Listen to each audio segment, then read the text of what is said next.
ये तो दूर की बात रही, श्रीधाम वृंदावन में प्रिया प्रीतम की उपासना में मुझे जो लगाया गया है, जिनका मैं भजन कर रहा हूं, एक तड़ित वर्ण वाले पीतारुण अक्षय अनंत तरिलताभाम, बिजली की अनंत कांति, एक श्याम मेघ, इनकी उपासना। तो सावधान ये रहे कि करणाभ्यरणा स्पर्शिणः, मेरे कान में शब्द भी काम भोग का न पड़े। क्रिया और संग मात्रादि हस्ता, संग आदि अन्य चेष्टाएं, ये तो दूर की बात रही, मेरे कान में भी काम शब्द न पड़े, क्योंकि सुनने मात्र से ही ये भय उपस्थित कर देता है। कुछ ही दिन की बात है, वो स्मार्ट मोबाइल के कारण उन्होंने अपने शरीर को पूरा कर दिया। साधक थे। उन्होंने सुसाइड नोट में लिखा कि मैं अपने शरीर को इसलिए नष्ट कर रहा हूं क्योंकि इस मोबाइल से मैंने गंदी बातें देखी और वो मेरे मन को बहुत मथित कर रही हैं। मैं जीने की आशा छोड़ चुका। किसी का इसमें कोई दोष नहीं, और अपने शरीर को पूरा हम तो आंतरिक उस वृत्ति को प्रणाम करते हैं जो इस ग्लानि से युक्त हुई, लेकिन उस अज्ञान को नकारते हैं कि ऐसा नहीं होना चाहिए। हमसे गलती हो जाती, लेकिन हमारा गलती का सुधार का अवसर है। हमारा शरीर का त्यागने का अधिकार नहीं, क्योंकि आत्महनन गति बहुत दुर्गति होती है। ये कोई निर्णायक फैसला थोड़ी हो गया कि इससे हम मोक्ष पदवी प्राप्त कर लेंगे, परम पद नहीं। बड़ी से भी बड़ी गलती हो गई, हम क्षमा चाहते हैं प्रभु से, समाज से, अपने से भी, और हम आगे बढ़े, अपने को भी क्षमा करें। गलती हो गई। इस तरह का कोई कदम उठा लेना विवेक नहीं कहलाता। इसलिए महापुरुषों ने जो कहा उसको समझो। करणाभ्यरणा स्पर्शिणः स्त्रीति वर्णा दप्युतृष्टाः संग मात्रादि हस्ताः। एक काम भोग की वार्ता हमारे कान में भी स्पर्श नहीं करनी चाहिए। वैसे जिनको बहुत आवश्यक कार्य है, अगर वो छोटे वाले मोबाइल रखें तो बहुत अच्छा रहेगा। जो स्क्रीन नहीं है जिसमें, क्योंकि ना जानो छिन्न अंत कवन बुद्धि घटे प्रकाशित, छुटी चेतन जो अचेत तेव मुनि भय विश्वासित, तारा सरसुर इंद्र कलप कामिनी मन पंद्या। ऐसा बुद्धि बहुत नीच है, एक कब क्या निर्णय कर दे, भगवान बचावे, इसका कोई भरोसा नहीं। ये सबसे बड़े दगाबाज जो अंदर बैठे, मन और बुद्धि, इन पर कभी विश्वास न करे। बहुत नीच है। जब तक ये भजन करके भगवत प्राप्ति नहीं कर लेते, तब तक इनका विश्वास करना मानो अपने आप को नष्ट करना है। ना अपने मन पर विश्वास, ना अपनी बुद्धि पर विश्वास। छाती जलती रहती है, हृदय रोता रहता है, परमार्थ का पथिक लड़खड़ा के ऐसे गड्ढे पे गिरता है, उठना मुश्किल होता है। क्या जीवन का नाश कर देना किसी समस्या का समाधान हो सकता है? क्या चलने वाला ही गिरता है, लड़ने वाला ही हारता है, हारने वाला ही एक दिन विजेता बनता है। देखो ये संसारी पुरुष नहीं जानते। हाय ऐसा हो गया, आप तो दिन भर रात दिन उसी विषय में पड़े हो। कोई साधक साधन मार्ग में चल रहा है, थोड़ा फिसल गया, थोड़ा चूक हो गई तो हाय कहने की जरूरत नहीं, उसको ढांढस बंधाने की जरूरत है, धैर्य बनाने कोई बात की जरूरत है, धैर्य बना, आप आगे बढ़िए, कुछ नहीं होगा, आगे बढ़िए, ठीक है, सब ठीक हो जाएगा। ये यात्रा है, बहुत भूल भुलैया की यात्रा है, बहुत फिसलन है माया की। इसलिए एक दूसरे को सहयोग करके निकलना है। जब तक भगवत साक्षात्कार न हो जाए, साधक को एकांत कमरे में अकेले नहीं रहना चाहिए, समुदाय में रहना चाहिए। साधु समुदाय, कलौ संघो शक्ति। समुदाय से क्या होता है कि एक दूसरे की नजर है। अच्छा, हमारे अंदर कोई गलती हुई तो हम एक दूसरे साधक से निवेदन कर सकते हैं, वो हमको समझा सकता है। निवेदन, अकेले में जो चिंतन फंसा वो फंस गया, और वो चिंतन ना निकल पाया, वैसे सबसे प्रार्थना है, हर समस्या का समाधान है, हर पाप का प्रायश्चित है, हर गलती के सुधारने का अवसर। कोई ऐसी गलती नहीं जिसका सुधार ना हो। कभी किसी से ऐसी गलती हो जाए तो आप अंदर जलिएगा मत, गुरुजनों से शेयर कीजिएगा मत। जो अपने गुरुजन हैं उनके सामने बात रखिएगा, मेरे से गलती हो गई, उनके सामने बात रखिएगा। अब अपने मन को खाली कर दीजिएगा। अब आपसे सही अपने मन को खाली, हमारे प्रभु इतने करुणा में क्षमा करते हैं, अगर वो क्षमा न करे तो भगवत प्राप्ति किसी को ना हो। आप लोग नहीं समझते, किसी की भी जीवनी जो है वो शुक्ल पक्ष की लिखी जाती है। इसीलिए बड़े बड़े महापुरुष जब प्रभु के सामने विनय करते हैं तो मोशम कौन कुटिल खल कामी, जिन मुको तन दियो ताको न भजन क्यों ऐसो नोन हरामी। गोस्वामी तुलसीदास जी, जो मैं अपने अवगुण कहूं बाढ़ई कथा पार नहीं लाऊं। ए भाई, बाढ़ई कथा अंदर की बात नहीं लाऊं। ए भाई, रो रो के इस मार्ग में विजय प्राप्त की जाती है। सबके हृदय को विजय प्राप्त, कोई ऐसा नहीं, सबके हृदय है, सबके लख बिरले पाए। बिरला कोई साधक पहचान पाता है कि हमारे अंदर ये पाप आ गया, बिरला कोई साधक पहचान पाता है कि प्रभु मेरे से पाप आ गया, ये दोष आ गया। सच्ची कहते हैं, अगर भगवान क्षमा ना करें तो कोई एक कदम भी परमार्थ पे नहीं चल। निराश होने की जरूरत नहीं, ये नहीं देखना कि वो बहुत आगे बढ़ चुके हैं। तुमसे सच्ची कहते हैं, हृदय की बात कहते हैं, जिससे तुम बहुत आगे बढ़ा हुआ और जानते हो भगवत कृपा से केवल है, बहुत आगे बढ़ा, केवल भगवत, वो भगवत कृपा आपके ऊपर नहीं हो सकती क्या? केवल क्या आप महान नहीं बन सकते हैं क्या? महान के अंश हैं, महान के पुत्र हैं, आप भी महान के अंश हैं। गलती महान की त्रुटि हो गई, उसके लिए रास्ता है, गलती प्रायश्चित है, दंड विधान है, क्षमा विधान है, लेकिन शरीर को पूरा कर देना ये कोई क्षमा विधान है। लेकिन शरीर कभी किसी उपासक से, किसी के भी मन में कुछ भी ऐसा चल रहा हो कि वो तुम्हें जला रहा है, तुम निकल नहीं पा रहे हो, श्री जी से कहो। वो तुम्हें जला रहा है, तुम गुरुजनों से निकल जाओ, श्री जी से कहो।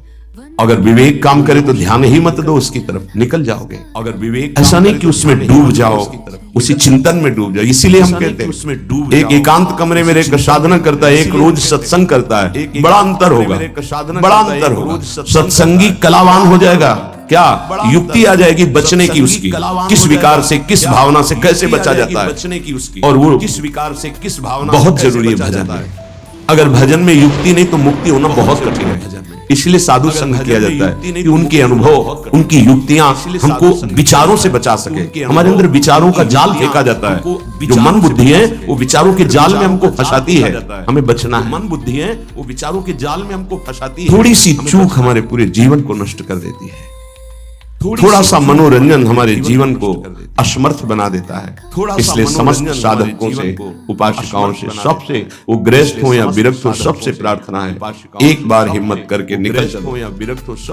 एक बार हरि गुरु ऐसे कृपालु हैं कि आप जैसी आकांक्षा करोगे, जो इच्छा करी हो मन माही, हरि प्रसाद कछ दुर्लभ नहीं। पर हम इच्छा त्यागने के लिए ही भगवत मार्ग का वर्णन किए हैं। इच्छाओं का शमन करके, दमन करके भगवत प्राप्ति करें। ये इच्छाएं कितनी भी पूर्ण की जाए कभी पूर्ण नहीं होती। ये दुष्ट मन कभी चैन से नहीं रहने देता।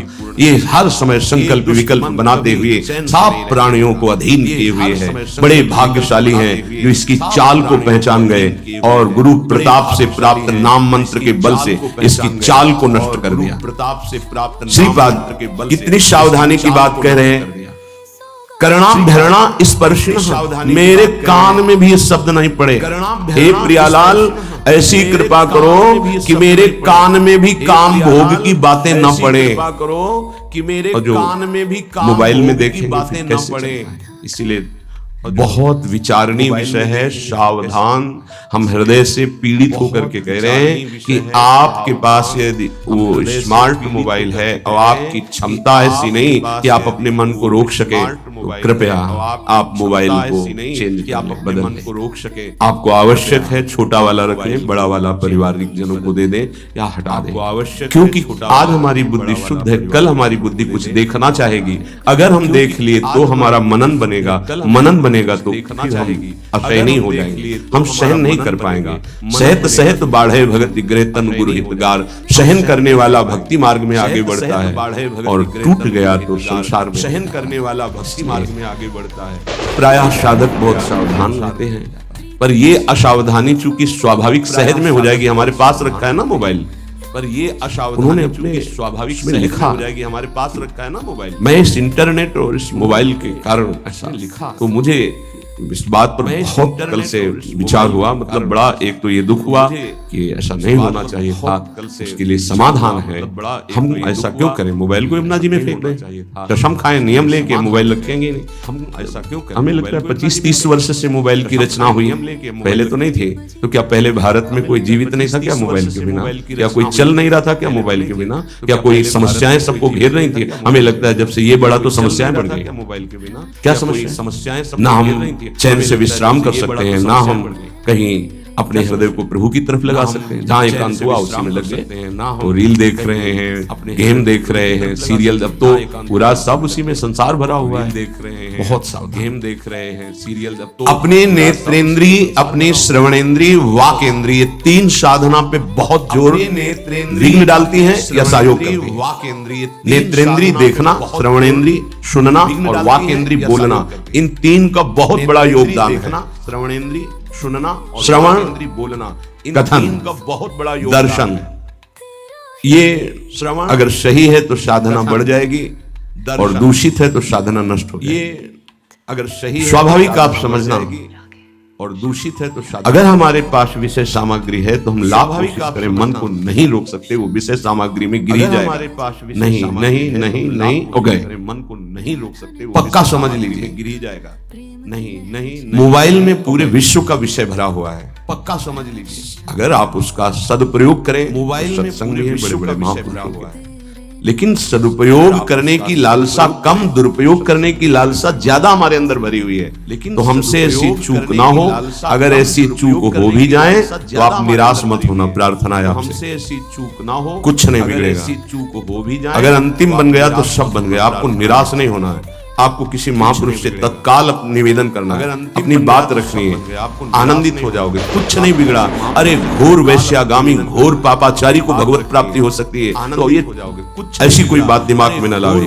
भगवान के वचन है, अपिचेत सुदुराचारो भजते माम अनन्य भाग साधुरिव समन्तव्या सम्यक व्यवसिता। ऐसा सुदुराचारी माने सांगोपांग दुराचार करने वाला, साधुरिव समन्तव्या सम्यक व्यवसिता। शरीर को नष्ट कर देना एक सांगोपांग दुराचार करने वाला कोरी मूर्खता है। शरीर बहुत दुर्लभ मानव देह मिला है। अगर हमसे गलती हो जाती है तो हमारे प्रभु बहुत करुणामय है, क्षमा कर, दुर्लभ मानव देह मिला। लेकिन ये गलती, अगर ये तो हमारे लिए क्षमा की कोई स्थान ही नहीं रह गया, करुणामय कोई प्रार्थना ही नहीं रह गई। लेकिन बिल्कुल कभी कोई निराश ना हो, किसी भी विषय में फंसा हो, किसी भी दोष में फंसा हो, किसी भी नाना प्रकार के प्रापंचिक प्रवृत्तियों में फंसाओ, घबराना नहीं, निराश मत होना। एक मार्ग है, अभी अवसर है, आप भगवत प्राप्ति कर सकते हैं, बिल्कुल प्रसन्न हो जाना।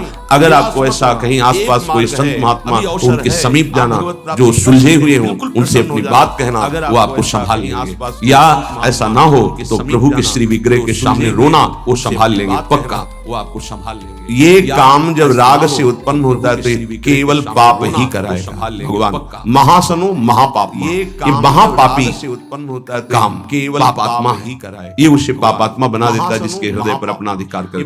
महासनो कभी तृप्त होने वाला नहीं है, पापात्मा है। अगर इसकी पूर्ति न हो तो विद्येन में वैरिणम, ये क्रोध रूप धारण कर लेता है, दुश्मन की तरह बर्ताव हो जाता है। देखो कितना बड़ा दुश्मन, साधना छूटी, जीवन छूटा, अब क्या परिणाम ठाकुर जी जाने। देखो कितना बड़ा दुश्मन, ये महान दुश्मन कामेश क्रोधेश रजोगुण समुद्भवा, इसकी व्याख्या पीछे हो चुकी है। ये महान उपासक की पहली दशा में जैसे अग्नि के ऊपर धुआं छा जाए, ऐसे जब काम जागृत होता है तो उसको पता है कि गलत है, नहीं करना चाहिए, पर वो धुआं छा जाए, धुआं जैसे फूंक लगे तो अग्नि प्रज्वलित हो जाए, ऐसे अगर पहली अवस्था में विवेक काम कर गया तो बचा ले जाएगा अपने को।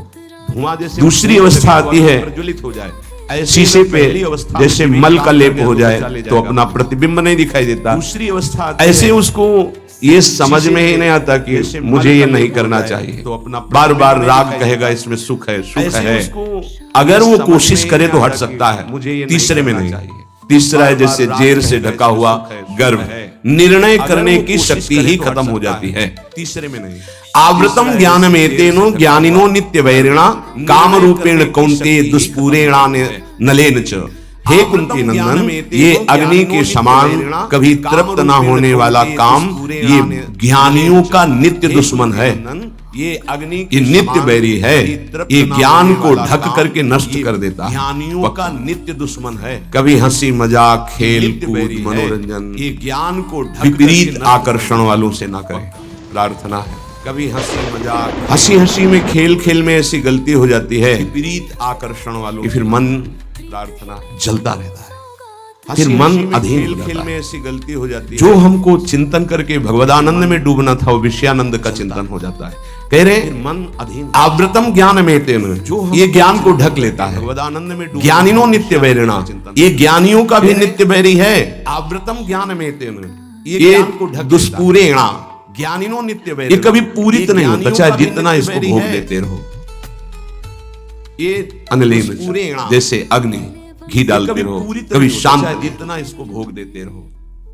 अब पता चल गया कि बैरी कौन है, बोले काम तो रहता कहाँ है। अगर किसी को कभी दुश्मन का पता चल जाए ठिकाना रहने का तो आक्रमण किया जा सकता है। चल गया कि दुश्मन पता चला ज्ञानियों का नित्य बैरी काम, काम की पूर्ति में बाधा लगी तो क्रोध, काम की पूर्ति हो गई तो लोभ तृष्णा, और भोगूं बार बार भोगूं।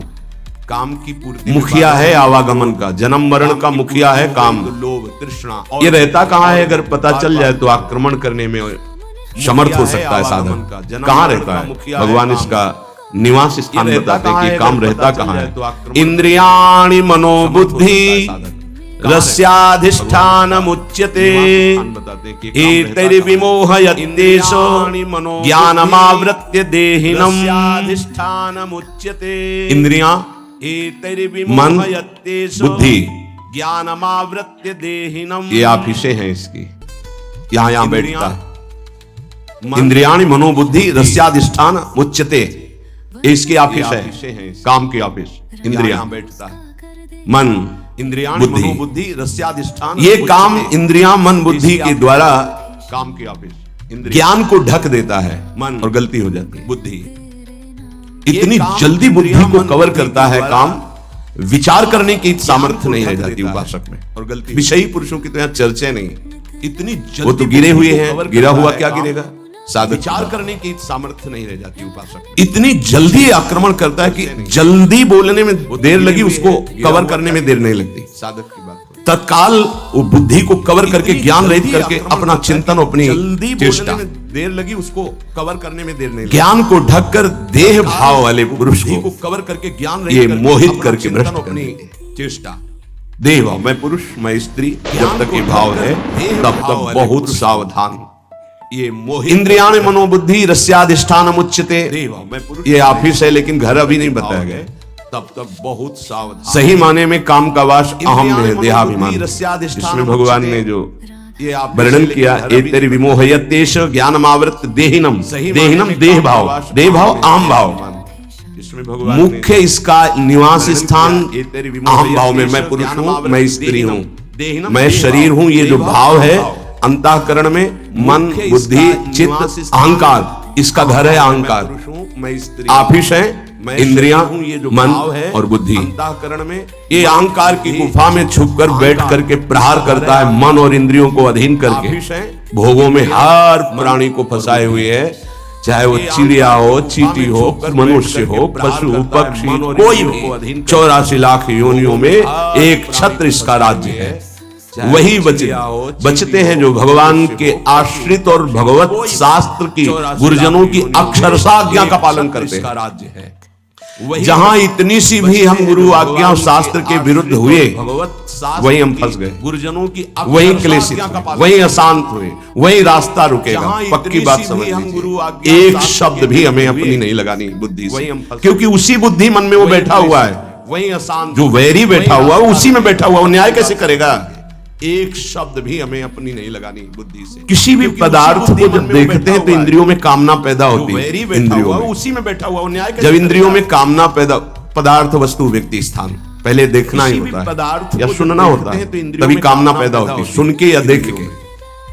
जब इंद्रियों में कामना पैदा होती है, पदार्थ वस्तु व्यक्ति स्थान, इंद्रियां तत्काल मन को अधीन करती है, तो मन वो अपनी कामना में युक्त हो जाता है, जो इंद्रिय कामना की और मन ने बुद्धि को इतनी जल्दी पकड़ में लिया कि उसको विचार करने का अवसर न मिले, और देहाभिमानी जीव ये मान बैठा कि मैं भोगता हूं, मैं भोगूंगा, मैं देखूंगा, मैं सूंघूंगा, मैं छूंगा, मैं खाऊंगा, मरा। इतनी जल्दी पकड़ में लिया कि उसको विचार करने बार बार हमको मारा जा रहा है, बार बार मान बैठा कि मैं भोगता हूं, मैं भोगूंगा, मैं हम खुशी होते हैं कि हम भोगता है, बहुत भोग रहे हैं, मरा। पदार्थों में, विषयों में हमको मारा जा रहा है, इंद्रियों में, मन में, बुद्धि में, और हम खुशी काम की भोगता है, बहुत आखिश माने गए। लेकिन इसके रहने का स्थान अहम है, अहंकार। अहम इंद्रियों में, मन में, बुद्धि, ये दिखता है इन स्थानों पे, पर छुप के रहता है अहंकार में। अंतःकरण धर्म में जो अहंकार है, स्थान अहम है, बुद्धि, मन, चित्त, अहंकार, उस अहंकार में रहता है। ये दिखता है समस्त क्रियाएं शरीर, इंद्रियां, मन और बुद्धि से होती है। ये चारों कर्म करने के साधन है। मन, चित्त, अहंकार, इनमें काम दिखाई देता है पर रहता अहम में है, शरीर, इसीलिए मारना बड़ा मुश्किल हो जाता है। ध्यान दीजिए, ये चारों कर्म करने के साधन है। इंद्रियों को, मन को, बुद्धि को रहता अहम, तभी पवित्र रख सकते हैं जब हमारा अहम परिवर्तन हो। बड़ा खेल टेढ़ा है।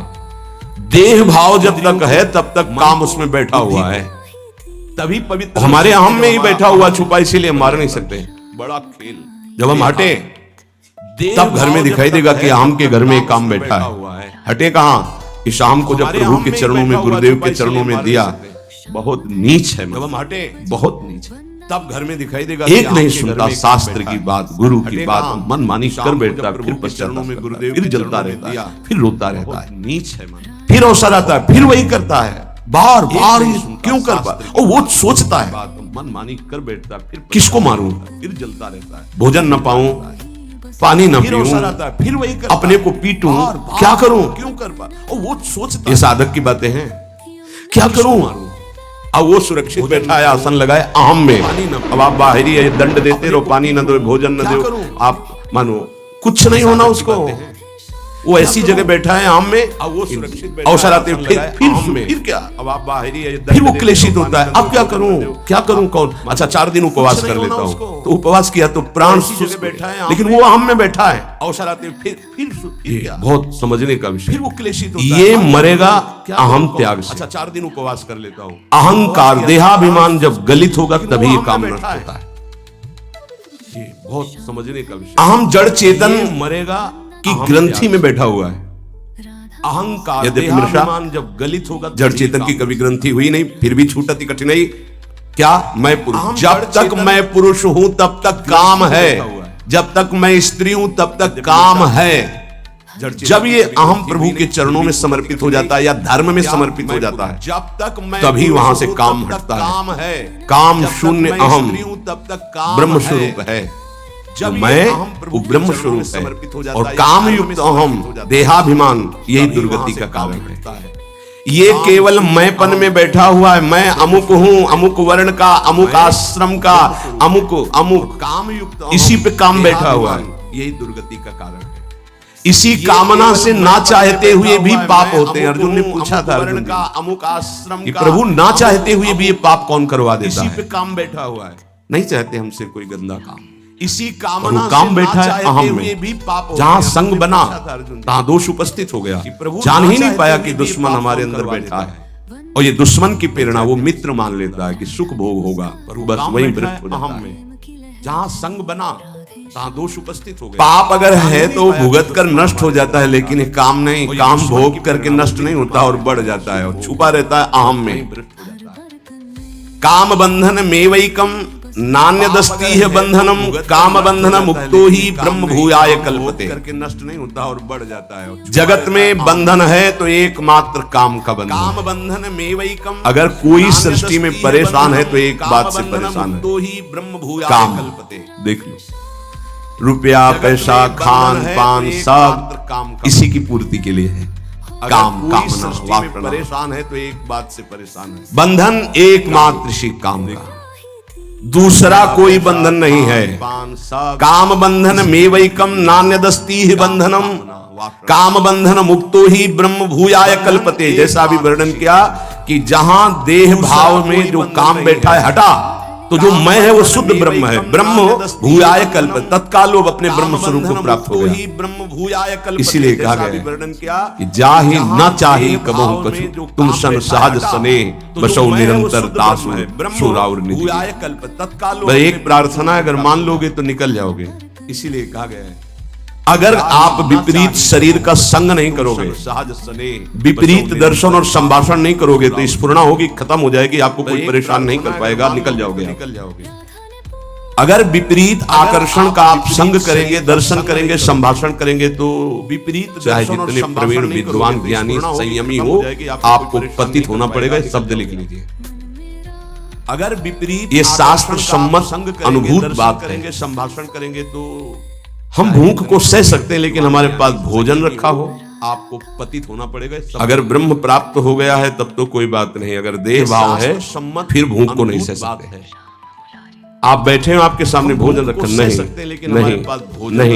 नहीं, कितनी बार कहेंगे नहीं, एक बार टूट पड़ेंगे और सब पा जाएगा, तब तो बस ऐसे ही सारे भोग। देह भाव है फिर भूख को नहीं। संसर्ग दोष से बच गया उपासक। बैठे हो, आपके सामने भोजन रखा, कभी भी कहीं भी किसी से भी नहीं, प्रार्थना है, नहीं, एक बार टूट पड़ेंगे और सब, चाहे यंत्र से हो, चाहे शरीर से हो, या चाहे किसी ग्रंथ पंथ, किसी संसर्ग दोष से बच गया उपासक। हमें बहुत सावधान रहना है, संसर्ग नहीं होने देना। कहीं भी किसी से भी कुछ ऐसे पुस्तिकाएं हैं चाहे यंत्र इनको से हो, पढ़कर शरीर से हो, या आप चाहे किसी भ्रष्ट ग्रंथ नहीं। पंथ, किसी कुछ ऐसे दृश्य है, कुछ ऐसे व्यक्ति बहुत है, सावधान कुछ ऐसे रहना, संसर्ग है, संसर्ग नहीं होना। बहुत सावधान। काम बंधन में वही कम, साधक का एक ही भारी दुश्मन है, इसी से सब परास्त हो जाएंगे। भगवान ने कहा, ज्ञानी ने दृश्य, कुछ ये ऐसे काम व्यक्ति है, कुछ ऐसे यहाँ काम बंधन में वही कम, पूरे जीवन यही अपने अधीन किए रहता है सबको, एक ही पूरे जीवन भर, चाहे वो शरीर वृद्ध हो जाए, भगवान ने कहा वो ज्ञानी अधीन किए रहता है। ये काम नान्य दस्ती ही बंधनम, कोई और दूसरा बंधन नहीं है। में वही कम, काम बंधन मुक्तो ही अपने अधीन तो ब्रह्म भूयाय कल्पते, वही ब्रह्म बोध हो जाता है जो मैं काम रहित हो जाता है, मैं जिसका काम रही। एतरि विमोह यतेष ज्ञानम आवृत्य देहिनम, काम बंधन मुक्त, एक काम ब्रह्म भूयाय कल्पते, वही ब्रह्म प्रमाद स्थिति मैं में ज्यादा बढ़ता है। मैं जिसका काम रही। प्रमाद जो आपकी दिनचर्या है, एतरि विमोह यतेष ज्ञानम आवृत्ति नहीं जाना देहिनम। हमको कीर्तन में। एक ये जो प्रमाद है कि ना करने योग्य क्रिया को करना और करने वाले में ना करने की भावना, इससे आप बचिए।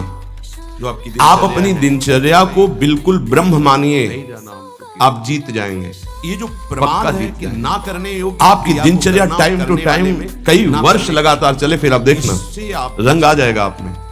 आप अपनी दिनचर्या जब हमसे को कोई गलती बिल्कुल की ब्रह्म बातें मानिए, हैं अंदर, आप ये जीत जाएंगे। चलना तो इधर ही है, पक्का पूरा जीवन हमको जलना इधर आपकी है। दिनचर्या क्यों टाइम आज टू अगर टाइम आज कुछ कई छू लिया, वर्ष देख लिया, लगातार सूंघ चले, लिया, फिर चख लिया, रंग आ भोग लिया, जाएगा। तो कल क्या होगा?